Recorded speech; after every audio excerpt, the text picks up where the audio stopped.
Sebagai bagian dari perayaan 50 tahun kiprahnya di Indonesia, Astra UD Trucks meresmikan fasilitas baru di Makassar. Berlokasi di Jalan Insinyur Sutami nomor 192, fasilitas seluas 3.600 meter persegi ini menjadi pusat layanan strategis yang ditujukan untuk sektor logistik dan pertambangan di Indonesia Timur, mencakup Sulawesi, Papua, hingga Nusa Tenggara. CEO Astra UD Trucks, Winarto Martono, menyebut kehadiran fasilitas ini bukan sekadar pembangunan fisik, melainkan solusi nyata untuk mendukung efisiensi dan produktivitas pelanggan. Makassar adalah simpul penting dalam rantai pasok Indonesia Timur. Kami ingin memastikan layanan semakin dekat dengan pelanggan lintas sektor, ujarnya.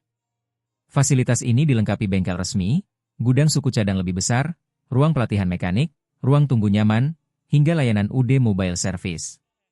Astra UD Trucks juga menghadirkan platform digital My UD Fleet dengan 10 fitur unggulan seperti Track Trust, Driving Behavior, dan Fuel Utilization.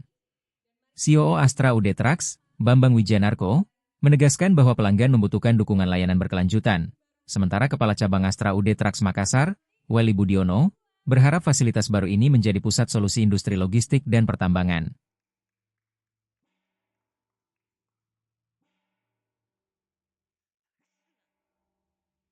Download Tribun X sekarang, menghadirkan lokal menjadi Indonesia.